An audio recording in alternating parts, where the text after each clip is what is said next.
Welcome to Cross and Kin and the Cross and Kin living room. It's too cotton picking hot in the Cross and Kin garage. Normally we would be coming to you from the garage where our massive amounts of entertainment and iconic, junk exists. Yeah, all of my stuff's been relegated to the garage. Ben, you got any, you got some props for me there? Anyway, today we have a very exciting episode for you. First of all, I'm Randy. And I'm Kristen. We have a great show for you today. It is going to be a niche show because not everybody is Lord of the Rings fan. We very much are. This is a Lord of the Rings family with the exception of a couple of folks in our family. We absolutely love all things Tolkien and all things Hobbit and all things Dwarf and all things Elf and all things, you get the picture. Today, we are going to talk about the new television show that's streaming on Amazon Prime that's called Rings of Power. Right. Now, let's get a little bit of background here. This is one of the, streaming is relatively, in the scope of all of television history, a new thing. I mean, we're not in the days and ages where I would yell out the front door, "Hey, Dad, turn the antenna to the north a little bit more." No, we live in a digital age, and we love it. There is such a mountain of entertainment that is available. Some of it good, some of it not so much. Some of it, in fact, you really do need to stay away from. Some of the things on Netflix, some of the things even on Amazon Prime, really make sure that you do your research and guard your children. IMDb has this feature called Parents Guide where you can go down and look at the profanity, the gore, the sexual content, all that stuff. It tells you what's in any of the given sections of these television shows and films. So parents, make sure you do your research. It is the Internet Movie Database, and its initials are imdb.com. So before you go to, binge a show, make sure that it is, number one, family friendly, okay? If number you're planning two, to watch with kids or teenagers. Right. Just guard your children. As the old Crosby, Stills, and Nash song, teach your children, okay? All right? So, we live in a streaming age, and that is so cool because for a couple of reasons. It gives a multitude of people an opportunity to act and maybe get even discovered. I mean, face it, a lot of our major motion pictures now are a funnel to those people who started in a streaming show that folks binged and became very popular. Take the kids from Stranger Things. The kids from Stranger Things are a perfect example. The next James Bond will probably come from a streaming show of some sort. I wouldn't be a bit surprised. So, with all of that said, why would not the Lord of the Rings universe get this treatment?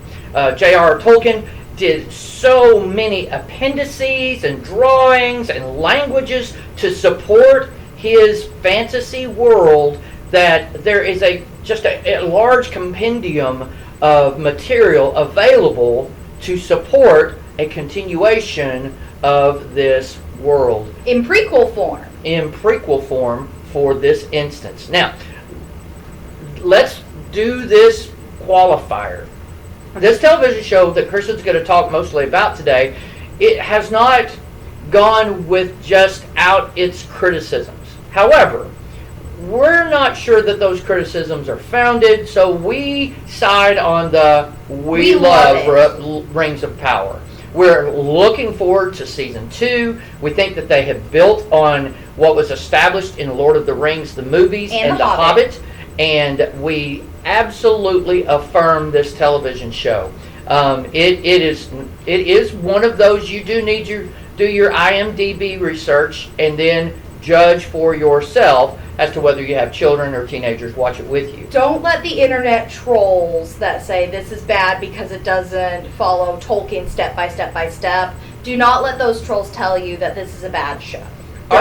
Just don't. Our Katie, which you have seen as a guest host and a guest here frequently here at Crossing Kin in the garage and probably in the living room before the summer's out. She is a Tolkien, what we consider an expert. She has read virtually everything that J.R.R. Tolkien wrote originally and she's our go-to for when we have questions. Now, I do want to make this qualifier. We are a all things YouTube show. Now, that being said, let me plug the books. The books are something you should read. Be sure you check out our Something to Read video. There will be a card up here where Katie goes into a little bit more detail about Lord of the Rings specifically. But it's a hard read. Yes. It is a very difficult read. If you're a part of my generation and you read any of the Tom Clancy military novels, The Lord of the Rings does for the fantasy world what Tom Clancy did for the military fiction world. It is a hard read. Pack your lunch, okay? Pack your dinner for a few weeks. Especially if you want to dive into this world. If you're a fan of Stranger Things, of any of the newer fantasy things that are coming out lately. The new Dungeons and Dragons. The new Dungeons and Dragons, absolutely.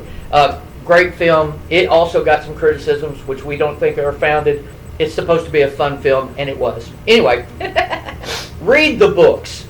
I would start with The Hobbit because it's an easier read and it gets you immersed into the world. Then come back and read Lord of the Rings. The Hobbit was written by Tolkien as a children's book for his kids, and then the Lord of the Rings were written as a heavy. An epic fantasy adventure. And then there's the Silmarillion. That is a history book of this world. There are a number of other books that are out there that Written Christopher by his son. Tolkien has taken appendices and all of the aforementioned Notes other and et cetera. material and continued in his father's footsteps. So, with all of that being said, number one, we recommend for anybody who's a fan of The Lord of the Rings, for fun and entertainment, watch Rings of Power. If you haven't already. If you have, look forward with us to season 2. And let us know what you thought of it down in the comments below. Let us know what exactly your criticisms or just, yes, absolutely, this is an amazing show moments of the television show were. We love to interact with you guys. We feel like we're pretty fair and balanced, you know. Both of us have differing opinions on a lot of different topics. We just made some lists for future videos, and there was our first fight about our YouTube channel. We don't fight. We have animated conversations. We do not fight here at Crossing Kin. It's one of our rules. Animated conversations, however, yes, sirree, Bob. Okay. All right. Without further ado, we're going to let Kristen basically explain this. She and Katie have had conversations about it. I've not had time to just dig deep into it. I know enough to be dangerous, but I don't want to offend anybody by misquoting or have Kristen spend the rest of the day editing. So, without further ado, here's Kristen's overview of Rings of Power, available streaming only at Amazon Prime. All right, I'm going to try my best not to do spoilers, just in case some of you haven't watched the show yet or didn't finish it, because according to something I read, a lot of people actually started the show and didn't finish. That's one thing. Please finish. Please finish. Yeah, do, especially in this age of a writer's strike, please do your due diligence as a movie fan, as a iconic fan, as a fantasy fan, and see it to the end. Any of these streaming shows, we're guilty. We've started a show and we're like, and then you're just like, I really wonder if that ever even got better. So do yourself a favor, watch it to the very end, and withhold your judgment until you've watched it in its entirety. And then get excited for season 2, or don't watch season 2. But if you start it, finish it. Yes, sir. All right. So, as Dad has said, this show is streaming on Amazon Prime. It consists of 8 episodes and premiered in September of 2022.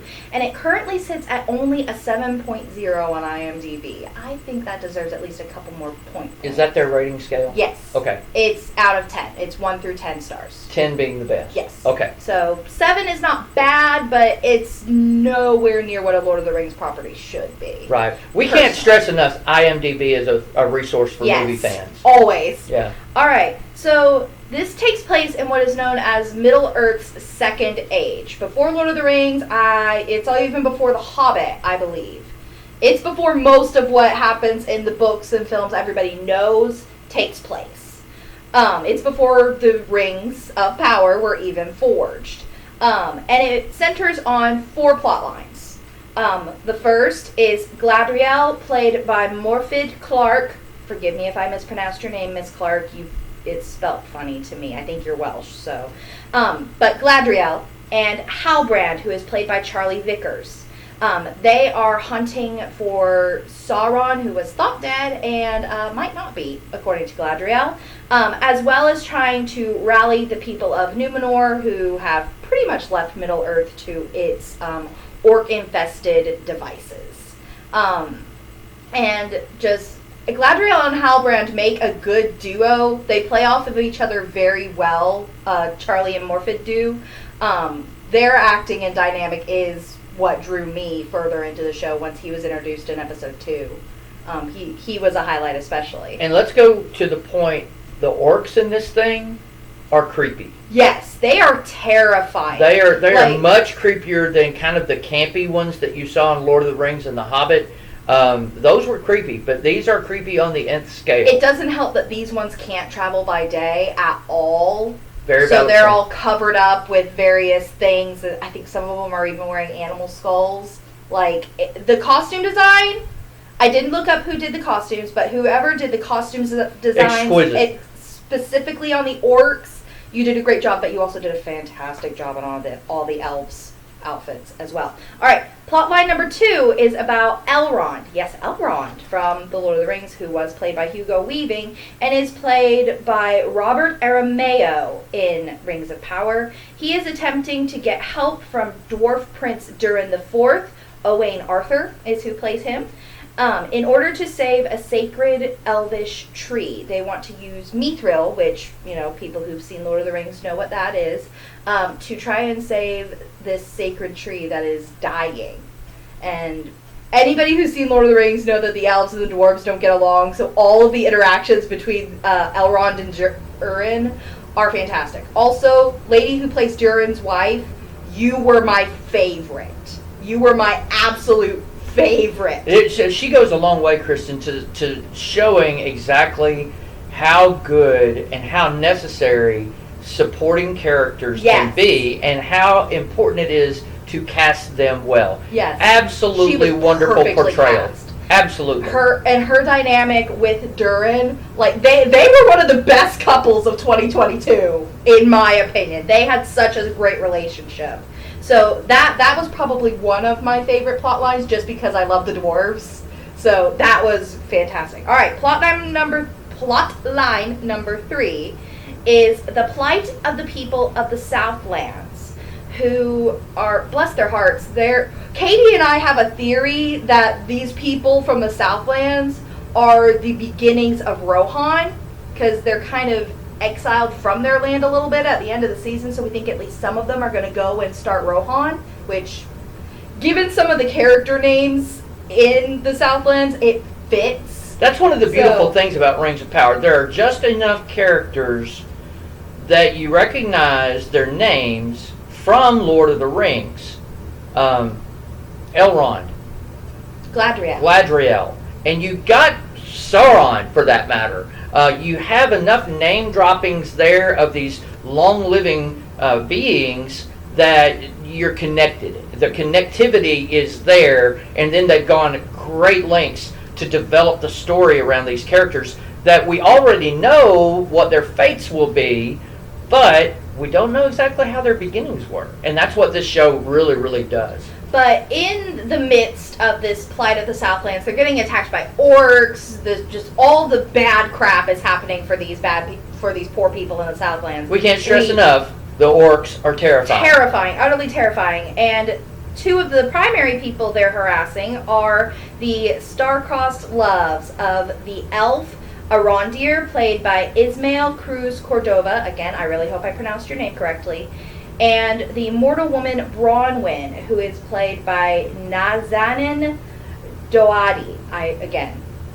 Donati. Excuse me. Again, I'm struggling with some of these names. I apologize. Rings of Power does a really, really good job of its couples, of really endearing them in this show. Whether it's the dwarf and his wife, whether it's No, not really with Galadriel and Halbrand. No, but they're not a couple, but they're still a parents. team. They're a team, and those teams go a long way to what you would anticipate being the teamwork that you see in Lord of the Rings, teamwork that you see in The Hobbit, etc. Arondir is extremely cool also. Mr. Cordova, you did a fantastic job. Absolutely. The little bit of behind the scenes stuff I did, a portion, I don't think he did all of his stunts, but a portion of his fight choreography was done by him, if not entirely done by him. So awesome. The really cool arrow catch that you see in the trailers, that was Mr. Cordova. It may have been a CGI arrow, but the move is still cool, and we appreciate cool. Rule of cool is always appreciated here at Crossing Kids. Without doubt. And the last plot line is the Harfoots. These are precursors to hobbits. We focus on one family of Harfoots in particular, the Brandyfoots, and their daughter Nori, as well as her friend Poppy, who Poppy...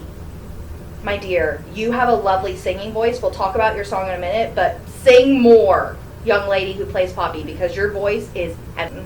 All right, as I was saying, Plotline 4 is focused on Nori Brandyfoot, who is played by Markella Cavanaugh, and as she tries to figure out and protect the mysterious stranger, played by Daniel Wayman. Now, this is one that, oh my goodness, people were saying, he's Sauron! No, he's Saruman! No, he's Gandalf! We know who he is by the end of the season. We're not going to tell you who he is.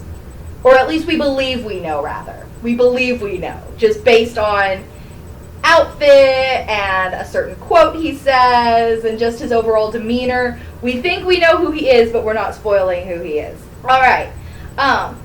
He fell out of the sky, so she's trying to protect him from a little bit himself as well as these terrifying beings. I don't know what the heck they're called, but they're pale and scary and just, they have magic. It's terrifying. It's terrifying. It's probably the most terrifying magic has ever been in Lord of the Rings. Right. And that's the beauty of what you can do in streaming. While streaming has its downsides in language sometimes and sexual adult content situations, yes, absolutely. Rings of Power has followed in the footsteps of Lord of the Rings and The Hobbit and stayed away from that for the most part. Thank you very, very much for doing that. While it has some terrifying spots, overall, Rings of Power is a very family-friendly adventure.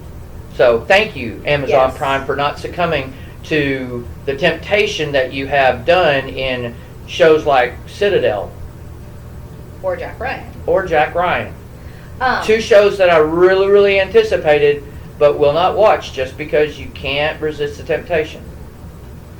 Alright, so those are the four main plot lines. All of them are very good, and all of them basically culminate in getting the Elvish rings forged. We still don't have the dwarf rings, or the man rings, or the one ring to rule them all. I think it would be funny if every season we get a new set of rings, and just that would get us through because apparently they have plans for as far as 5 seasons. I thought it was 7. I was asked. I think it's 5. Okay. I believe it's 5. They have plans for as far as 5 seasons, but honestly, if they wanted to, they could happy themselves right up to the last alliance of men and elves that the prequel, or the prologue rather, of Lord of the Rings opens with Elrond and Isildur leading that last alliance. But those are the plot lines. While taking inspiration from J.R.R. Tolkien's work, his notes from the prequels, definitely some from the Silmarillion, and some from Peter Jackson's films. Because let's be honest, we would not have the design of the orcs without Peter Jackson's films. True that. We would not have the design of the Harfoots without Peter Jackson's films. It is my personal belief that eventually Poppy is going to lead them to the Shire, and they're going to set up properly as hobbits, but they're called Harfoots in this. Although Katie did find the word Harfoot in Lord of the Rings on her last read-through. She was very excited to tell me about it.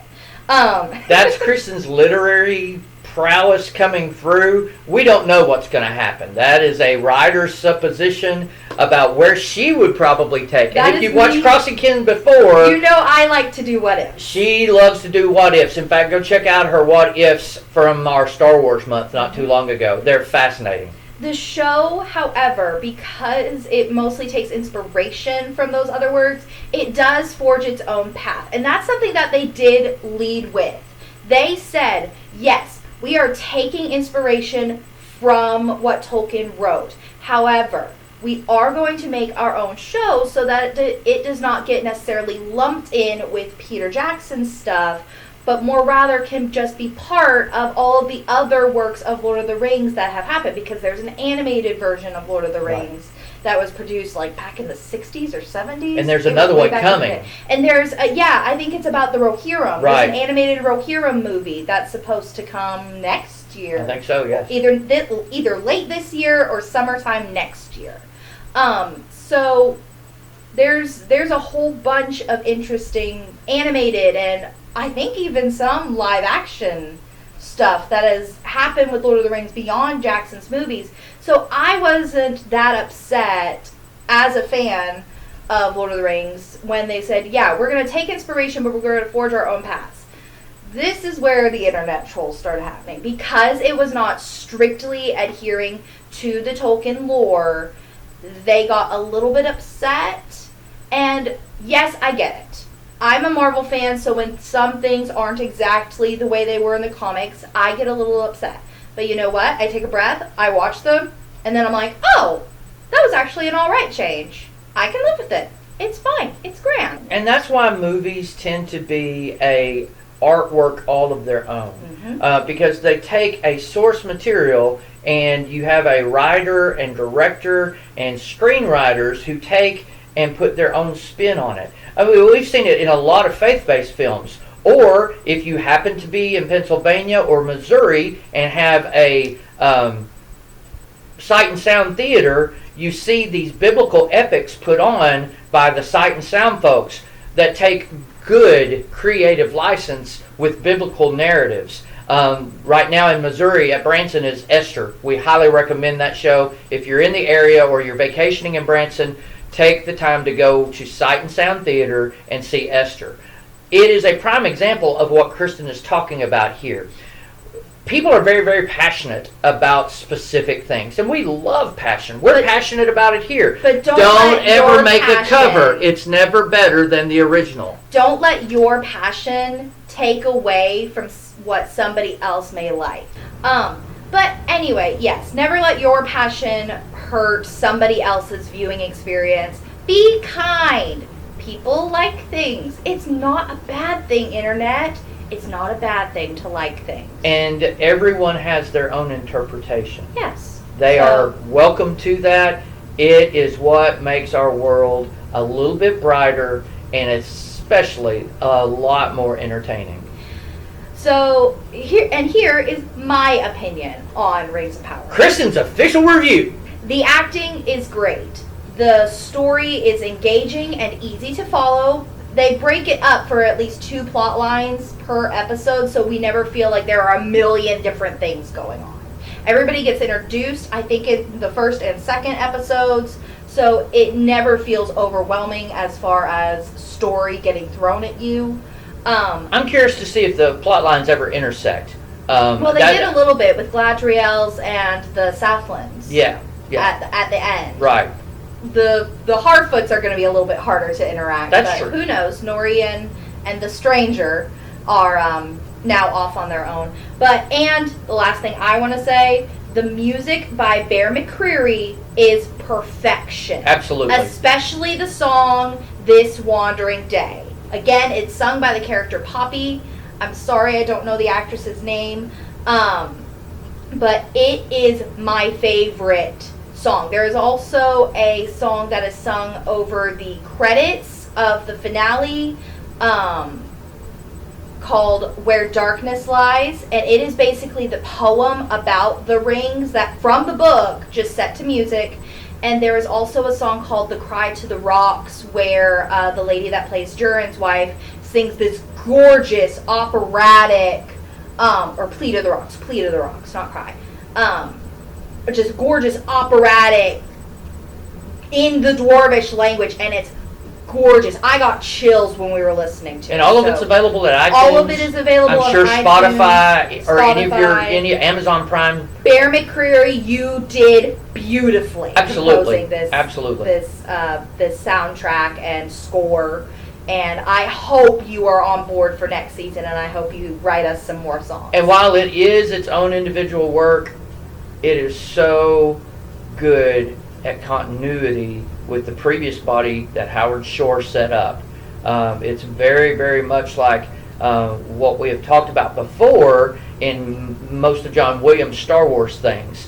Go check out our composers of Star Wars, the music of Star Wars video, and you can see how everybody takes this bass line and they build upon it. The musicians and the artists and the composers behind Rings of Power have certainly taken Howard Shore's bass line, but they've made it their own. It is unique. Please don't get me wrong. It is unique. Very. But it is a good continuity level. Yes. A great continuity level for what one would expect from the underscore of this masterful, in our opinion, great new story from the Lord of the Rings universe. Season 2 is currently filming. They've had some issues on set. There was a fire on one of their sets that set them back for a couple of weeks. And right now they're filming without their writers on set because the writers' strike is happening. Hollywood, listen. I read, as of the time of this filming, yesterday, I read something that says the Actors Guild of America is now about, or the Screen Actors Guild is about to go on strike too. Hollywood, you're about to go out of business. Pony up, pay the writers what they're worth, pay the actors what they're worth, get over your ego, and get back to your job. That goes back to their conversation we just had. Interact with each other. Be kind. This is the only advice we can give you. We are so separated from all of that in New York, Hollywood, wherever the filming happens to take place. But if people will just be kind, listen to one another, listen to the concerns, certainly negotiate, certainly don't compromise on your basic principles. However, money is not ever anything to ruin a relationship over, or to disappoint the legion of fans who are waiting, actively waiting for the next entertainment thing to happen. But Season 2 of Rings of Power is continuing to film. Many other things have shut down. Rings of Power is still filming, just without their writers on set, which I'm sure they're communicating. I'm sure the writers love the show enough that they're at least texting the actors if needs be. But hopefully we will get a release date on it soon. So there may be a lot of special effects type stuff that they have to do. So I'm hoping that they'll finish filming this year and have at least a year to do all the special effects work needed. So optimistic for like November, December of next year. This is one of those franchises that you really, honestly, you don't have to worry about the length of time in between seasons. I mean, don't pussyfoot around, guys. Okay. However, your fans are still going to be waiting for whenever you want to release season 2. We're anticipating it and Very can look at and are keeping our Amazon Prime account just so we can make sure we get Rings of Power.